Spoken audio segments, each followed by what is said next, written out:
On pense adapter son discours à l'autre, mais est-ce qu'on le fait vraiment? Dur comme question. Alors j'ai pas la réponse, j'ai ma réponse.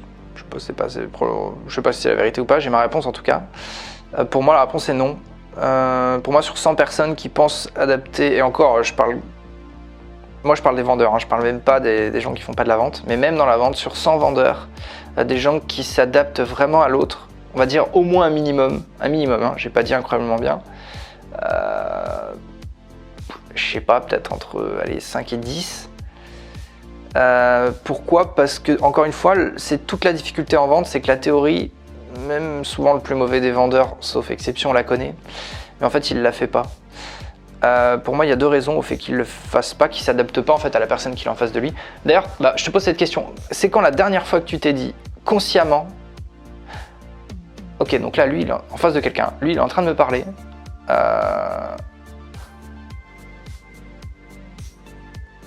donc lui, il est en train de me parler, ok, non, il fonctionne pas comme moi, qu'est-ce que je dois dire pour m'adapter à la manière dont lui fonctionne? Quand est-ce que c'est la dernière fois que tu t'es posé cette question? Pendant un échange. Est-ce que tu t'es posé cette question ou est-ce que plutôt t'écoutes, tu penses ce que tu penses, t'attends qu'il ait fini de parler, ou même pas d'ailleurs, tu peux couper la parole, comme ça arrive souvent, et t'envoies ton truc, t'envoies ta sauce. Si tu as la réponse à cette question, tu as probablement la réponse à celle-ci aussi.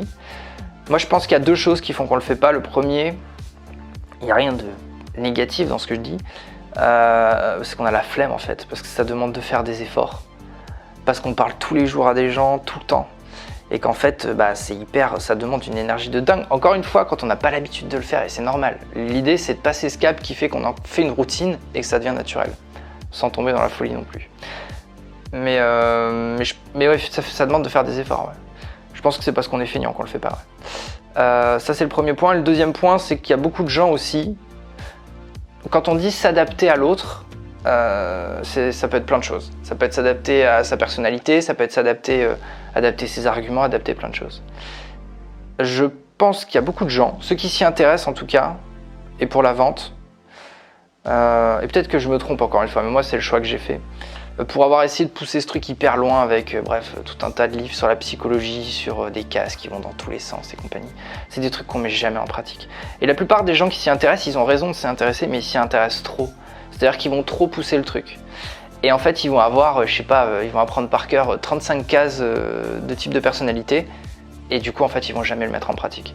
Du coup, moi, j'ai essayé les deux. J'en suis revenu aujourd'hui à 4, donc j'ai que 4 personnalités, et c'est systématique. J'ai quelqu'un en face de moi, quoi qu'il arrive, parce que j'ai créé cette habitude-là, quoi qu'il arrive, première question que je me pose, ok, comment il fonctionne?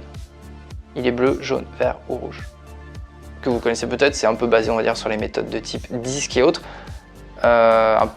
modifié un peu quand même, évidemment, mais en tout cas tourné pour la vente. Mais moi, c'est la question que je me pose. Je sais que si j'ai un bleu, je sais comment je fonctionne. Le bleu, chez moi, c'est bleu Excel. C'est des gens qui fonctionnent au détail. Moi, je suis en train de devenir bleu. J'étais pas bleu à la base. Je suis en train de le devenir. Et du coup, maintenant, quand je parle à un bleu, c'est un petit peu plus facile, mais je dois quand même faire un gros effort. Et c'est pour ça que dans les années d'avant, je me rappelle à chaque fois que j'avais une conversation avec un bleu, c'était compliqué, quoi. Parce que le bleu fonctionnait complètement différemment. Il était sur des niveaux de détail qui étaient hyper importants, auxquels il accordait de la valeur, que moi, j'étais pas vraiment là-dessus, j'étais même plutôt sur l'opposé, quoi. Donc bref, ouais. Je pense aussi, ce que t'as pas dit, c'est que la première clé, c'est d'accepter qu'en fait, on s'adapte pas aux autres. On rigole de ce truc, un peu d'autodérision, ça fait du bien. Et puis après, on bosse dessus. Et on se dit, ok, comment fait-on simplement pour créer une routine, quelque chose de mécanique qui fait qu'à chaque fois qu'on discute avec quelqu'un, on se dit, ok, comment il fonctionne? Comment cette personne-là, elle fonctionne? Et du coup, qu'est-ce que je dois faire? Ça, c'est la deuxième étape.